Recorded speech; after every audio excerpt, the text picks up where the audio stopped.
Yo, what's up? It's Chris. Black land ownership, all things Gamba, Brooklyn wildlife. You know me, Parnhash Splash. I make a lot of rap music, make a lot of ambient music. The only rapper you know that never sold out. I'm just checking in. It's Black History Month. Woo, woo, woo, woo, woo, woo. We get all excited. 28 days we celebrate. I hope it's Black History Year, Black History Life. And Black History is a part of human history, right? Humanity began where? All things that come out of Africa are then tied to this history of Pan-Africanism and the African diaspora. Now, I know we can get into discussions of how you define black. Is black something that's simply an extension of the Western Hemisphere and transatlantic slave trade? I'm not here to argue that. I will say, for me, blackness is more than just something that happens in the United States. Blackness is more than just something that comes out of the slave trade. I would like to encourage people to remember not all the people of African descent made it around the world via the slave trade.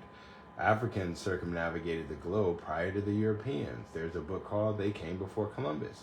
There are numerous other books that discuss the possibility of Africans traveling to the New World and living in Central America or parts of the Mexican kingdom. And you can see the Olmecs. You can look at some of the relics and some of the archaeological remnants that are found in certain parts of the world that appear to have Africanisms or to have features of Africans and the dark skin and what have you. Again, if we look, you see Aboriginal people all the way in Australia. They seem to have curly hair sometimes and look like people of African descent. We can see in Polynesia the same thing. Throughout the world, we have members of the African diaspora. And for me, that's part of why I use the term black. I've gotten into conversations with certain people who are like, no, I'm Haitian, I'm not black. And black really means black American, like North American. And I don't use it in that way. When I say black, I use it as a unifying term of all those members of the Pan-African expansion. And so you can be black and Mexican. You can be black and Puerto Rican. You can be black and Honduran, right? Like blackness is tied into that diaspora. And the Garifuna people in Honduras are black and also Spanish speaking. And again, worldwide, we can see examples of this. And I wanted to address something that comes up every year around this time. I do diversity and equity work, and I work with a number of companies where there are not a large number of black people. And a question comes up of, well, how do we infuse our work with diversity? How do we, in a legitimate way, express our support? And during Black History Month, how do we do that? When certain things happen socially, how do we show support? And there's always this confusion of like, well, how do we make sure it's not fake? And the first way to not be fake is don't do fake shit. And if your company doesn't do anything throughout the whole rest of the year to support blackness, why would you try to front like you do it during February, right? If you're doing it just to generate more revenue, well, then now you're even worse in the sense of you're utilizing this time period that's supposed to celebrate culture in order to profiteer. And normally that profiteering involves doing things that are antithetical to culture, right? If you have no black employees and you come up with your marketing outreach around blackness, most likely you won't do it well. Most likely it will ring on deaf ears. Most likely you don't have a marketing outreach except to other white folks that want to feel like they are supportive of blackness without having black people in their lives. And to me, that's fake.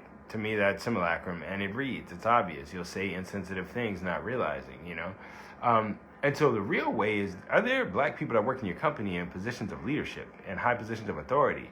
People that are black that are able to question how capitalism is manifesting in your job, how hierarchy is manifesting in your job, how oppression and hegemony are working in the job, marginalization, expectation of what's normal. Are these things being worked out in the job, and are there black people in positions of power that are able to facilitate those conversations, lead those conversations, and dictate meaning and understanding? The number of times I've had non-black people explain to me what should be considered racist or not when it comes to blackness is absurd. I mean, literally, if everyone else got it, would we still have this problem? No. And so, to be specific, and I've been getting at this company for years, there's nothing new about it, and I think they've done a horrible job when it comes to diversity. So far sounds. I get an email today where literally, hold on, let me show y'all what this email says. Something ridiculous, but basically about their support of Black History Month. And I think the email came from one of my other friends who's a musician and who's played So Far Sounds. And, it says celebrating black artists. And then it has a Black Voices playlist, a deep dive into our new thoughtfully curated Black Voices playlist featuring a well-seasoned mix of sounds celebrating Black SoFar alumni artists, updated every month. So let's start with, how does SoFar Sounds run? If you're going to celebrate Blackness, if you're going to put out an email saying that you care about Blackness and you give me a link to your Spotify and your YouTube, does Spotify hire a bunch of Black people? Nope. Does YouTube hire a bunch of Black people? Nope. Are there songs and material on those platforms that I find to be antithetical to culture and that may even glorify and amplify the violence and negativity and consumerism and misogyny and misogynoir and anti-queerness, anti-transness, and self-hate for the entertainment of white folks? Yes. Like Spotify and YouTube both make a lot of money making Black people sound and look bad. So SoFar Sounds has their playlist where they're like, oh, look, check us out on Spotify and YouTube. Really, it's an advertisement for Spotify and YouTube. They don't name the artist in their email. They name these other corporate entities, right? So then if we look at how SoFar Sounds actually functions, do they have a large number of Black folks working there? Nope. Do they do events in Black neighborhoods? For the most part, no. And one of the things that you know when you deal with SoFar Sounds, it's comfortable for people who are afraid of Black people because they make sure there are very few Black people there, especially straight Black men. If you look at the types of artists they book, they claim that they don't book hip-hop because they want to focus on live music.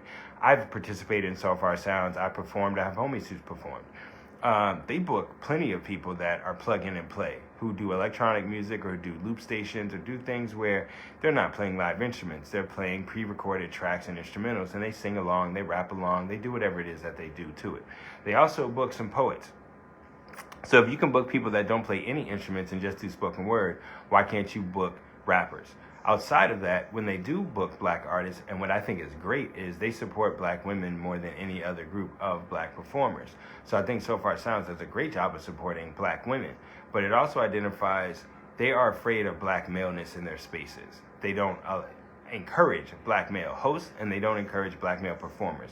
When they do, it's R&B and things that are a bit more socially, I would say, amenable to your majority culture. So when SoFar Sounds sends out this email saying we celebrate Black culture, they're lying. And that's my problem. Don't lie. If you don't actually do anything throughout the year to support Black culture, just don't talk about it in February. If you are going to send an email during February and say that you support Black artists, I mean real support. So that means you have Black people that work for your company at high positions of management or executive level. SoFar Sounds doesn't. You then connect other websites that do those things.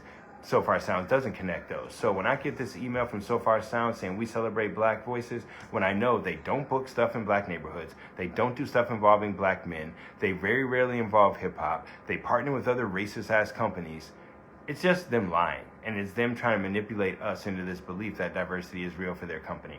And you can notice this. If you go to the website of most of these tech companies, on their front page, there will be all this diversity. So when I'm looking through SoFar's website, it's Black people all over it. And it's wild because I know during the rest of the year it's not like this. But when you go to the front page, when you go through the what we do, when you go through whatever else, it's Black women all over there, people with afros, people looking like they might be hippied out. You know, I'm looking at it right now. There's a Black woman, there's a mixed ethnic woman, there's 7 different women on the front page. You know, there's a dude with the Chinese hat on with dreadlocks. And I know, I've been to these shows. There's not this many Black people ever at a SoFar Sounds event. And so I'm sick of these corporations trying to use our image. And it's the same thing where you see Marvel puts out Black Panther and people are like, oh my God, Marvel supports Blackness. They don't. That's a marketing outreach. When you look at who actually makes the money, there's CGI firms, the production companies, the catering companies, the security companies, the other SoFar Sounds wants to say. Yeah, I'm back. So of course, as soon as I start talking this real spit, everything freezes up, right? But if you are going to claim that you have an interest in Blackness, you actually have to have an interest in it and have a diverse workforce, a diverse C-suite. When I mean C-suite is, look at your CEOs, CFOs.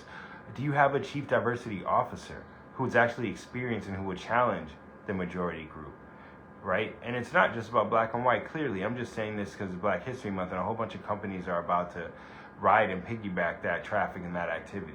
And I just want it to be authentic. For me, if you want it to be authentic, there better be Black people who are making decisions. There better be Black people in leadership. And what you'll notice is when you go to most of these websites, go to the Spotify webpage, there's Black people all over it. But then go look at their C-suite. Go look at their executive in leadership positions, there's no black people, like 1 out of every 15 person. You know what I'm saying? When you're looking at YouTube, when you're looking at TikTok, when you're looking at Triller, when you're looking at all these sites, when you look at the amount of content that they use that comes out of blackness, and then when you look at how many people there have jobs where they can retire in 2 years if they want, how many of them are black? How many of them are black women? How many of them are black trans folks? And it's that simple to me. Don't believe the hype. So whenever you see these websites and you ever see people talking about, we celebrate blackness, go look on the back end. Go celebrate, go see who they celebrate in terms of their partnerships and what other companies they work with. And when they say, well, we donate, we match donations with something. You got a company that pulls in $20 million a year and they donate $50,000 somewhere. You realize how little that is? Somebody do the math. A million is 1,000, what, 1,000 thousands or something like that? So you give away $20,000 when you have 20 million, that's nothing, right? And you're matching with other people like me who don't even make $50,000 a year are putting up. So you're gonna match yourself against me? That's ridiculous. And so this February, if you're gonna celebrate Black History Month, celebrate Black history as history, human history, as the totality of human history. Not just Marcus Garvey, not just Malcolm X, not just Martin Luther King, them also.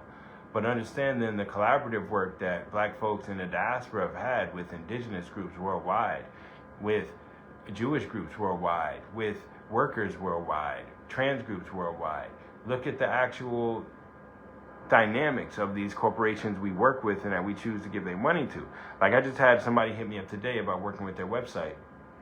And it's like a broadcasting kind of internet radio. And at a certain point I was like, this is cool and all, but like, what do you do to partner with the artists to make sure that they get traffic? And a person told me like, well, nothing. It's kind of like OnlyFans. Like we give you a platform to reach people. And I was like, that's great. I don't do Spotify either. So I'm not looking for outreach in the sense of I'm able to reach people. I'm looking for assistance and partnership and collaborative work with marketing and promotion. Because if you have a website, you've started, you're a business, you have employees, and you bring me on board and I'm the only one promoting my show, I'm effectively promoting your website more than I'm promoting myself, because I have to get people to use your product to get to my art. Whereas I could just directly promote my art and tell them to come to my website. Why do I tell them to come to yours? Oh, because your site has traffic.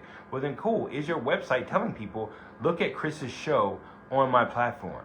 When you go out to conferences and you're speaking to people, do you say, check out my platform, there's this artist named Chris Carr, he does really phenomenal work, I want to make sure you're familiar with their material? Or is it, I'm going to a festival or I'm going to a conference and I'm like, hey, I make art. Instead of telling you about my art or where I put up my art that I own, I'm going to tell you about this other person's website. And if that website has 500 artists doing that every day without doing anything, they have a 500-person marketing team. Do I have a 500-person marketing team? No. Is that valuable? Yes. I work in tech. I've spent years helping to open markets for other companies. So when a person says to me, well, it's a platform for you. No. It's actually you getting free labor out of me. And that's not fair. Right? It's Black History Month and you trying to still sharecrop me. Not doing it. You know? But that's just me. For other people that might be an opportunity. I already can put stuff on the internet and yell into the void where no one sees it. You know, it doesn't help me to go to another platform that has no traffic and tell my friends to go to that platform. What helps is if I partner with platforms and they're telling their friends, check out my art.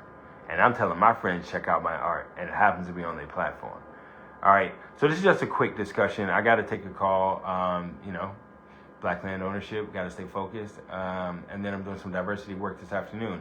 If anyone has questions on what they can do, or if they're interested in how to create real change, or like what they can do to try to implement real effort in managing diversity, equity, and inclusion, hit me up. I'd love to talk to you about it. All right. But have your heart in it. Be ready to put time and effort. Be ready to sacrifice. You may lose some money. You may lose some sleep. You may have to do some work. We cannot change the history of dehumanization and oppression by just talking. Talking and thinking and problem solving is a part of developing a solution. But it's going to take work. It's going to take effort. It took a lot of effort to get us where we are now. A lot of people put in a lot of time, money, and effort to get us where we are now in a non-positive way. So if we want to rectify that, if we want to push and we want to alter the momentum and alter the inertia, we have to put in time. We have to put in effort. We will have to put in money, or possibly lose money by not working with some racist, sexist, anti-queer people. All right, so I'm gonna check in with y'all. Peace, love. Black History Month.